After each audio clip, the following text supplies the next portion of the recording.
Bonjour à tous. Bienvenue sur la chaîne Confessions intéressantes. Ah, la veille de Noël.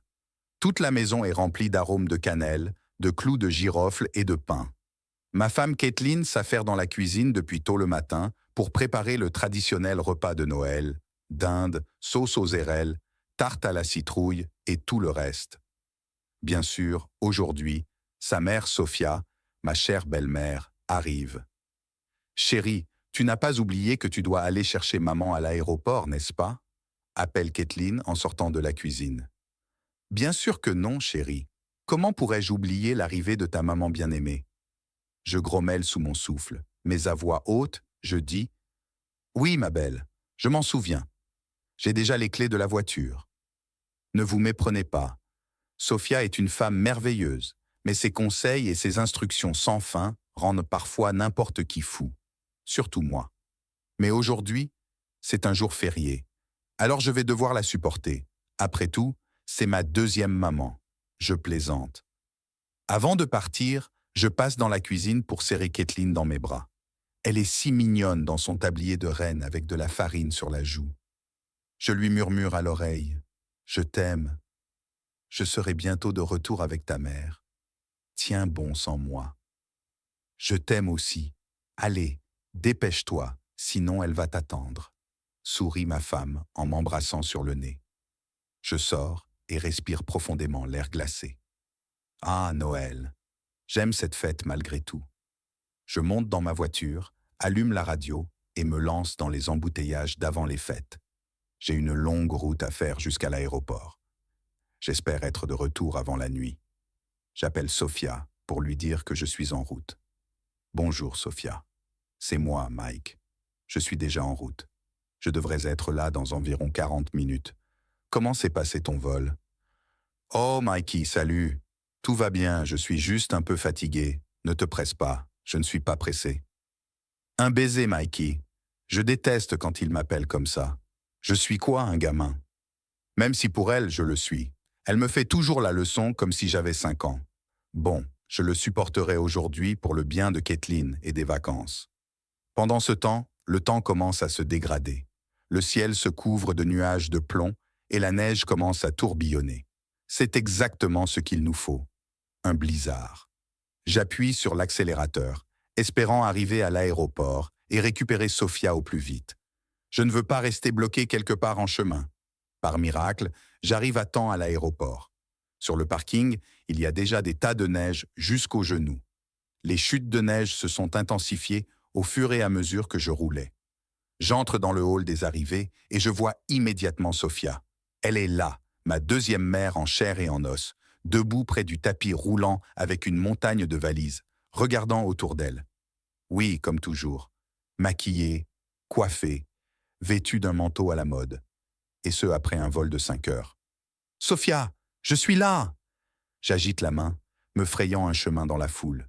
« Mikey, enfin !» me lance-t-elle en se jetant à mon cou. Je commençais à croire que tu m'avais oublié. Oh non, comment aurais-je pu? Je marmonne maladroitement, l'enlaçant à mon tour. Sophia sent le parfum cher, et pour une raison que j'ignore, la maison. Je prends ses bagages, parce que les femmes ne voyagent jamais léger, et je la conduis à la voiture. Pendant tout le trajet, Sophia parle du vol, de ses projets de vacances et du fait que Kathleen lui manque. Je lui réponds de manière appropriée, mais mes pensées sont accaparées par la dégradation du temps. À ce rythme, nous risquons de ne pas arriver à la maison. Nous passons environ 40 minutes à nous frayer un chemin à travers la neige sur l'autoroute presque enneigée. Je scrute attentivement le brouillard blanc en essayant de garder la voiture droite. Sophia s'est calmée, semblant réaliser la gravité de la situation. Et c'est là que ça se passe.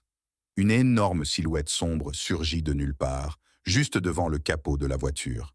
Effrayé, je freine brusquement et tire simultanément le volant vers la droite. Mais sur la route verglacée, la voiture dérape immédiatement et nous nous retrouvons à pleine vitesse contre un amas de neige sur le talus. Je suis projeté en avant, mais la ceinture de sécurité m'empêche de heurter le volant. J'entends le cri effrayé de Sophia et je me retourne immédiatement. « Tu vas bien ?»« Oui, je crois », expire-t-elle en se massant la nuque. « Qu'est-ce que c'était que ça ?»« On dirait un cerf », réponds-je sombrement. Il a sauté comme une boîte d'emballage. J'ai à peine pu freiner. Avec difficulté, je sors de la voiture pour évaluer les dégâts. Il n'y a rien de grave. Le pare-choc est cabossé, mais les vitres sont intactes. Seulement voilà, notre épave refuse de démarrer. Apparemment, le choc a été plus mon téléphone portable. Il faut appeler le 911. Nous ne pourrons pas nous en sortir seuls. Hélas, mes pires craintes se confirment. Le répartiteur m'informe que tous les services sont actuellement surchargés en raison du mauvais temps et que nous devrons attendre une dépanneuse pendant au moins 3 heures. Avec un gémissement, je m'enfonce dans le siège et ferme les yeux. Nous voilà coincés. C'est exactement le genre de joyeux Noël dont nous avions besoin. Sophia est silencieuse, mais je peux lire sur son visage qu'elle a peur. Je prends sa main gelée dans la mienne et la serre doucement. Ne t'inquiète pas, ils viendront bientôt nous chercher.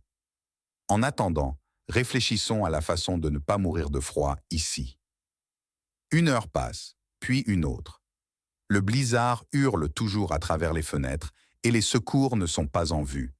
Il fait froid dans le cockpit, bien que le moteur tourne périodiquement. Sophia et moi nous enveloppons dans les couvertures trouvées sur la banquette arrière, mais cela ne sert pas à grand-chose.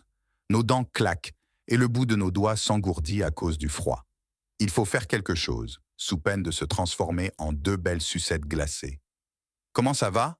je demande en claquant des dents. « Je vais mieux », dit Sophia en riant. « Je ne pensais pas que cette visite de Noël se transformerait en un combat pour la survie. » On frappe du bois. Il ne nous reste plus qu'à attendre les sauveteurs. Au fait, vous n'auriez pas des vêtements chauds dans vos valises? Elles ne sont pas pleines de couvertures? Laissez-moi vérifier. Sophia commence à fouiller dans ses volumineux sacs. Je l'observe en retenant mon souffle. Pourrions-nous avoir autant de chance? Mais non, tout est faux. Vêtements, chaussures, cadeaux. Pas de vêtements pratiques. C'est bien la peine de compter sur les femmes en situation de crise. Au bout d'1 heure, nos dents claquent déjà et des nuages de vapeur s'échappent de nos lèvres. Je sens que je perds peu à peu conscience, signe certain d'une hypothermie imminente. Il est urgent de trouver une solution. La fin de cette histoire ne sera pas des plus roses. C'est alors qu'une idée audacieuse, désespérée et complètement folle me vient à l'esprit. Je me tourne vers Sophia et lui dis résolument « Écoute, j'ai un plan. Mais ne panique pas et ne me prends pas pour un pervers. Si nous voulons vivre jusqu'à l'arrivée des sauveteurs, nous devons nous mettre à poil. » Quoi? Les yeux de Sophia s'écarquillent. Mike, tu as perdu la tête? Nous allons mourir de froid. Au contraire, la seule façon de se réchauffer est de se déshabiller et de se réchauffer mutuellement avec la chaleur de notre corps. J'ai lu ça dans un livre de survie. Sophia me regarde comme si j'étais folle, mais apparemment la perspective de se transformer lentement en glaçon l'effraie encore plus. Après quelques hésitations, elle hoche la tête d'un air incertain. « D'accord, d'accord, mais ne le dis à personne et gardez vos mains pour vous. »« Pour qui me prenez-vous » Je grogne. « Je ne suis qu'une victime des circonstances, tu sais. » Nous enlevons maladroitement nos vêtements en essayant de ne pas nous toucher. Un silence tendu règne dans la voiture, interrompu seulement par des grognements tendus et le bruissement des tissus. Lorsqu'il s'agit des sous-vêtements, je plisse les yeux et m'excuse mentalement auprès de Kathleen. « Je suis désolé, chérie, mais je préfère affronter tes reproches plus tard, plutôt que de me faire un manteau en bois. » Je me retrouve enfin en short et Sophia porte un élégant tailleur en dentelle. Bon sang, elle a une silhouette d'enfer. Bon, ça suffit, je ne peux pas y penser. C'est la mère de ma femme, après tout. Déglutissant, j'incline les sièges et je fais signe à Sophia de s'installer à côté de moi. Nous nous couchons sur le côté, face à face, et je nous recouvre d'une pile de vêtements. Les premières minutes sont extrêmement gênantes. Nous restons à bout de bras, trop gênés pour respirer. Mais peu à peu, le froid s'installe et je me rapproche, serrant Sophia autour de la taille. Elle respire en tremblant, mais ne recule pas. Sa peau est fraîche et lisse. Ses cheveux sentent le shampoing cher. Bon sang, bon sang, bon sang. J'ai besoin de penser à autre chose. J'essaie de me souvenir de tous les moments désagréables de ma vie. Peut-être que cela m'aidera. Mais on ne peut pas aller contre la nature. La chaleur du corps d'une femme et la proximité d'une Sophia à moitié nue font leur œuvre. Je sens quelque chose s'agiter dans mon aine qui n'a rien à voir avec le froid. J'espère seulement qu'elle ne le remarquera pas. Je ne pourrai jamais oublier la honte. Bientôt, cependant, il devient clair que je ne suis pas la seule personne impressionnable ici. Sofia commence à se tortiller presque imperceptiblement et s'approche, sa respiration s'accélérant. Je jette un regard furtif sur ses joues rougies. On dirait que quelqu'un s'agite. C'est alors que Sofia prononce une phrase qui me fait hausser les sourcils. « Tu sais, Mike, je crois qu'on devrait faire autre chose pour se réchauffer. Et si on faisait un peu d'exercice ?» Je n'en crois pas mes oreilles. Sofia vient de le suggérer.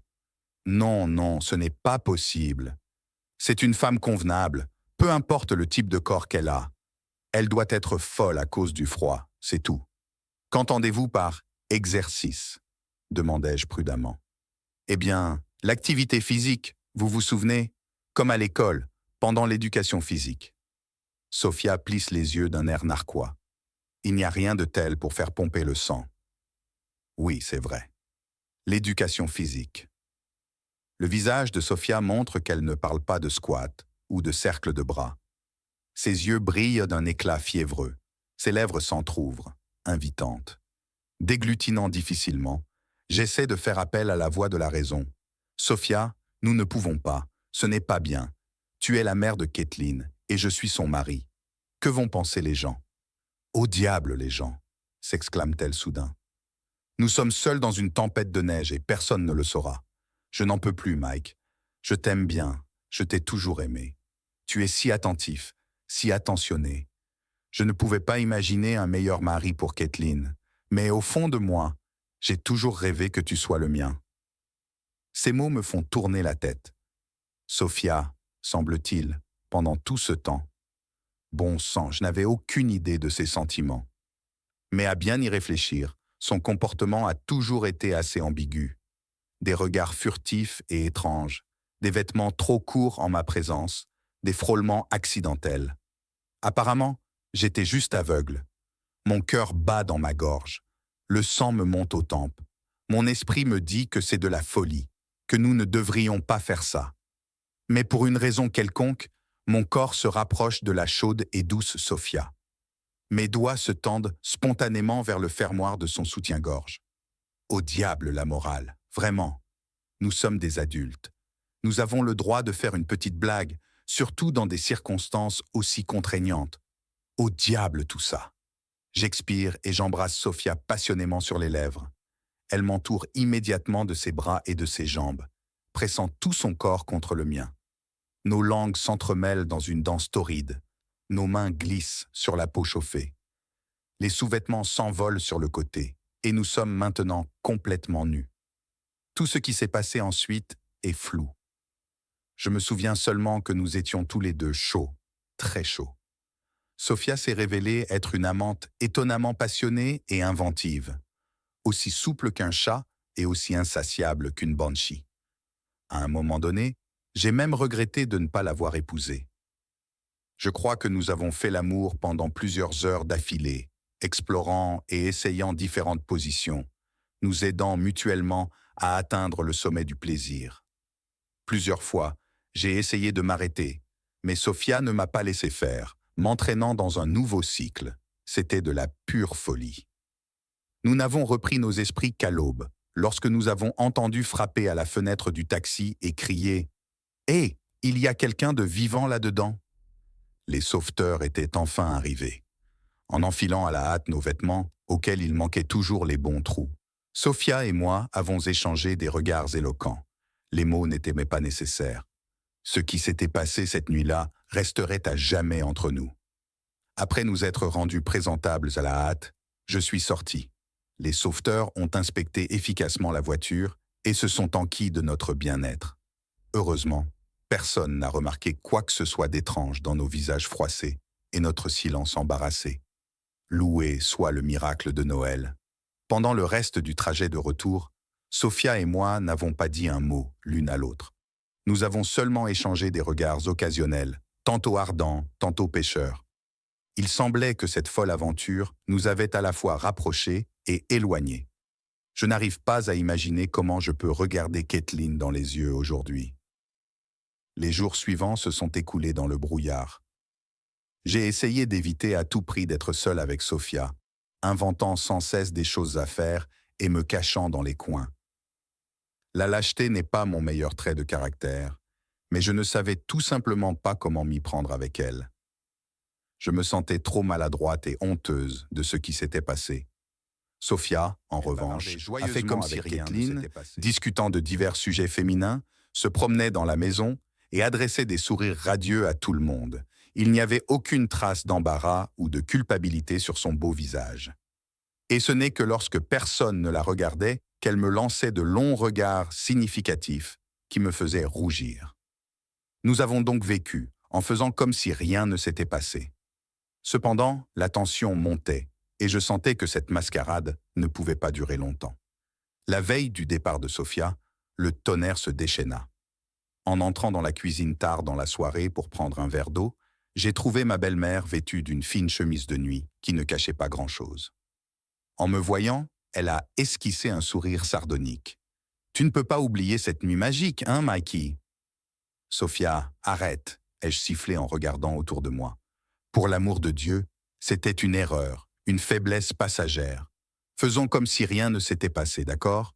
Pour le bien de Kathleen. Le sourire de Sofia s'estompa lentement. La douleur et l'amertume brillent dans ses yeux. Alors pour toi, ce n'était qu'une aventure? Un moyen de se réchauffer? Et l'étincelle entre nous, Mike, tu n'as rien ressenti? Si, ai-je admis avec découragement. Mais, Sofia, essaie de comprendre. J'ai une femme, ta fille, d'ailleurs. Je ne peux pas lui faire ça. Oui, vous êtes une femme sacrément séduisante, et cette nuit-là a été inoubliable. Mais cela ne se reproduira pas. Jamais.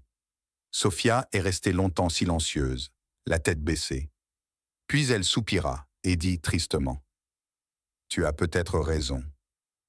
Kathleen compte plus pour moi que tout au monde. Je ne veux pas la blesser, alors laissons vraiment ce qui s'est passé dans le passé. Ce sera notre petit secret. » Nous nous sommes mis d'accord sur ce point. Le lendemain matin, Sofia a fait ses bagages, nous a embrassés, Kathleen et moi, et est partie pour l'aéroport. Ma femme n'a cessé de se plaindre pendant tout le trajet du peu de temps qu'il restait à maman, mais j'ai poussé un soupir de soulagement. C'était mieux que de marcher sur la corde raide tous les jours. Beaucoup de temps a passé depuis. Sofia et moi n'avons plus jamais été seuls ensemble, et nous avons fait comme si rien ne s'était passé. De temps en temps, lorsque personne ne nous regardait, nous échangions des regards de compréhension, les regards de quelqu'un qui partage un secret. Bien sûr, je n'aurais jamais pu oublier cette nuit de Noël et, pour être honnête, je ne l'aurais pas voulu. Les souvenirs des étreintes passionnées de Sofia ont encore enflammé mon imagination et hanté mes rêves pendant longtemps. Mais j'ai appris à vivre avec.